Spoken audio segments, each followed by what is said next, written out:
Hey guys, welcome back to the channel. I hope you guys are having an awesome day today. For this week's video, we're doing something a little bit different. We're going to go through some of the guitars in my collection that I would classify as weird and wonderful. So certain quirks about each instrument that are a little bit different than the norm, but at the same time, really cool. Let's check them out.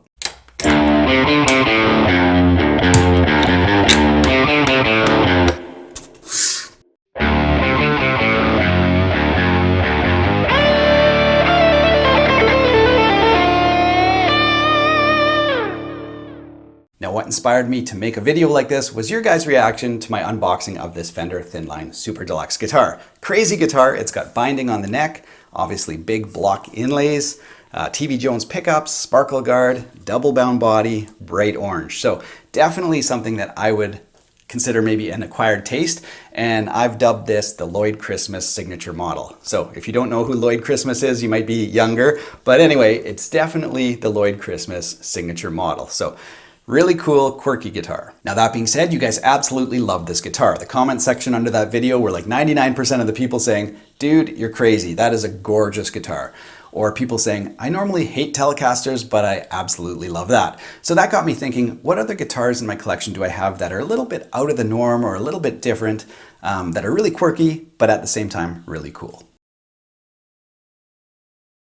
All right, weird and wonderful guitar number one is this Gibson Les Paul Standard double cut.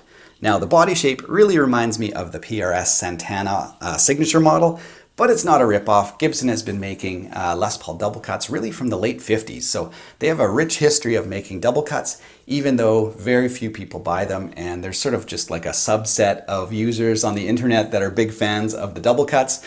But I've always loved this guitar. I love the look of it.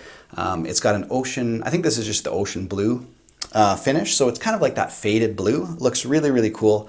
Obviously the controls are very different, which makes it a little quirky, but it's just a straight volume and a tone and a three-way switch down low instead of up on the single cut horn. Now the only modifications I've done to this guitar were replacing the pickups. So all of the Les Paul standards for the last few years have been shipping with Burstbucker Pros. So a Rhythm Pro and a Lead Pro. So I pulled those out and put in Death Valleys from Dark Moon, and they really restore kind of like that thick, low output, classic Les Paul tone. So I just found the Burstbuckers in this were extremely bright.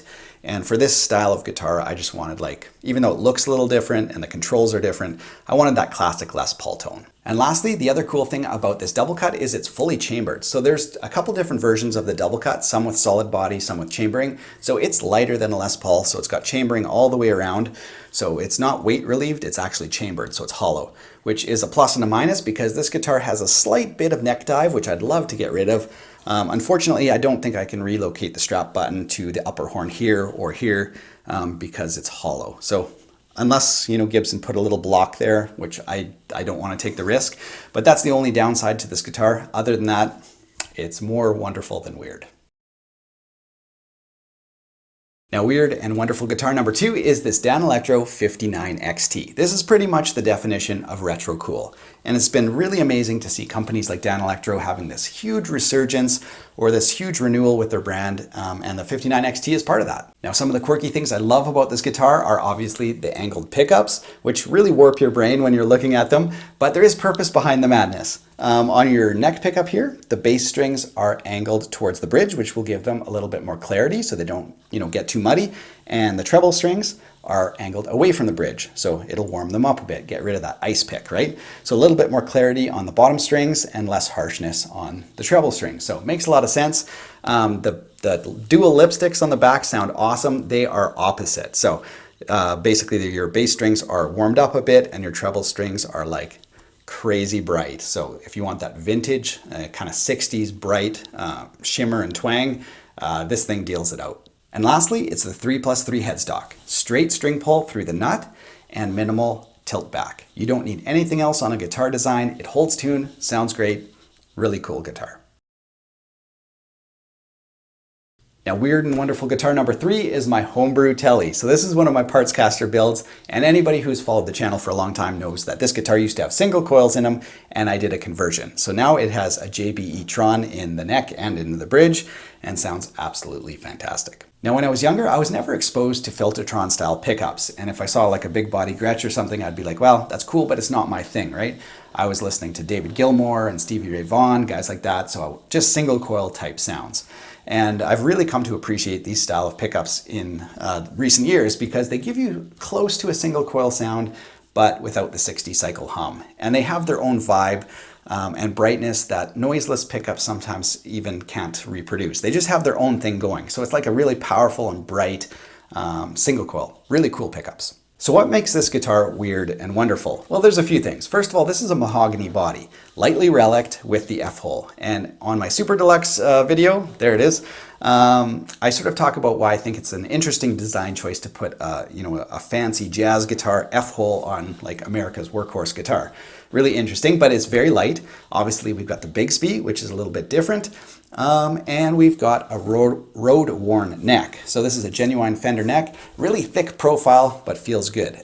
The other weird thing is this particular neck has jumbo frets with a 7¼ inch radius. So playing on it is not exactly easy, especially if you're going from different guitars and you pick this up and you're like, whoa, it's got a really arched fingerboard with big frets. So kind of a beast to play.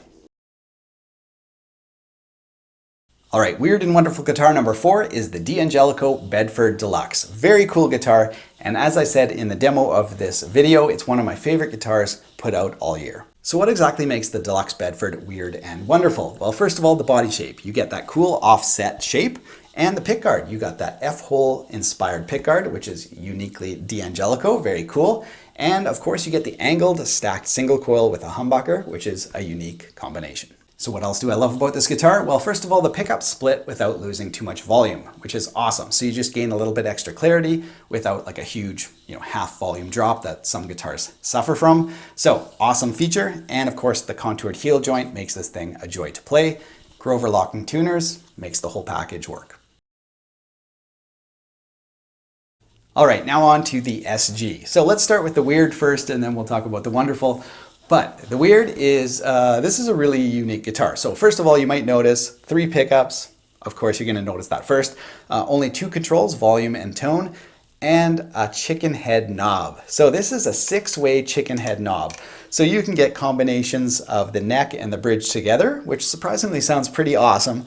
And then of course you can get just your bridge, the bridge in the middle, the middle and the neck, and all together. So 6 combinations that make this guitar really unique. Now I believe the SG3 was only produced for 1 year in 2007, so they're kind of hard to find. So it's a little bit of a rare guitar. And of course, finding one in black and gold is also really hard to do. And I think it looks absolutely fantastic on an SG. So that's the weird, and now for the wonderful. The wonderful is it sounds like a Gibson. So that's great. So even though it's got 3 pickups, you can still just have your bridge or your neck, classic Gibson style. These are 57, classic, and 57 plus. So 57s across the board, sounds great, serious bite on this guitar. And of course, like all SGs, very thin body, really comfortable, especially in comparison to a Les Paul. The SG3s had a little bit of a chunkier neck, sort of closer to a 59. I would say it's between a 59 and the slim taper 60s. But it's got all the quirks of a Gibson, tuning keys that don't work real well, doesn't hold tune particularly well either. So it's got all the, and of course headstock dive because it's an SG, it's got all the things that people love and hate about an SG, but in a really unique and wonderful package. For weird and wonderful guitar number 6, we've got this limited edition Magnificent 7 Jazzmaster. So again, let's start with the weird. So what makes this guitar unusual? Well, first of all, again, it's a limited edition. So I think there's only maybe 150 in each color. There's 3 colors. There's like an ivory, a blue, and this red.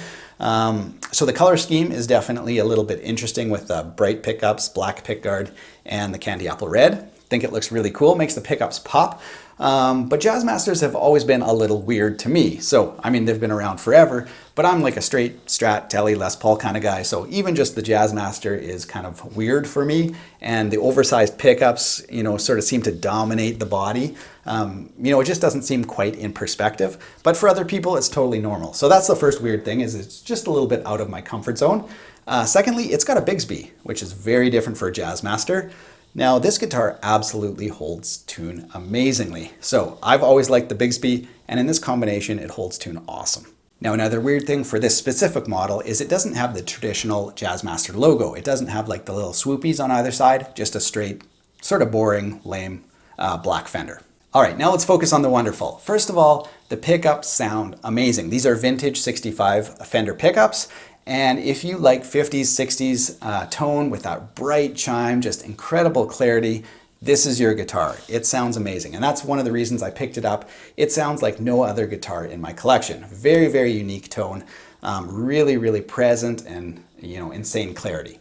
Second wonderful thing is the neck. So this has a 9.5-inch radius with big jumbo frets. So playing is like absolute butter. It just plays amazing. Neck profile feels not quite like a modern C. There's maybe a touch more shoulder to it. Super comfortable neck. Yeah, just came set up awesome. Never chokes out, plays like butter. And to wrap things up, we've got this amazingly cool Gretsch Anniversary Edition. I think I need to back up. All right, that's a little bit better. So what makes this Gretsch weird and wonderful? Well, it's a Gretsch, so it's got all these little quirks that just come with owning a Gretsch. Now, the weird part for me is mostly the color. So on the back, you get this beautiful rounded back, but it's in sort of this puke 70s green. And on the front, it's sort of like this radioactive snot. So you get this two colors of green with the matching pickguard. The pickguard matches the back and sides. So just a really unique color scheme. And when I saw it, I just loved it. Now, a lot of Gretsches come with 3 volumes. So you've got your neck volume and your bridge volume, and you can sort of roll them off, set them just the way you want them. Maybe you want, a volume boost on your bridge for soloing, but you want your neck kind of back to sweeten it up. And then you have your master volumes. You don't have to mess with these. If you have them set up just the way you want them, balanced with your pickups, then you can just use, your on-off with your master volume. So it does make sense in some ways. You've got a tone switch up here, which is really unique. So if you want like an instant jazz sound, you can just go between sort of like all your tone rolled off or half your tone rolled off. And then you have your 3-way switch. So some really unique Gretsch stuff. So what makes this Gretsch so wonderful? Well, first of all, it's made in Japan, and the Japanese made Gretsches are just absolutely amazing to play on. There's not a flaw on this guitar. It's absolute perfection. So fretwork, I love the little thumbnail fret markers, holds tune well. It's a true hollow bodies with just the bracing underneath the bridge so it doesn't collapse down. So arch top, arch back, resonates. The Gretsch pickups sound wonderful. There's a lot to love about this guitar. Now, I don't often do guitar collection videos. I think I've only done one in all the previous years of being on YouTube. But if you like this style of video, let me know in the comments below. And let me know which one of the guitars I showed you guys was your favorite. Thanks so much for watching, you guys. All my information will be on the screen right now. You can click my face to subscribe to the channel. You can check out the t-shirt store, a couple of other related videos. Other than that, have an awesome day. We'll see you next time with a new video. Take care.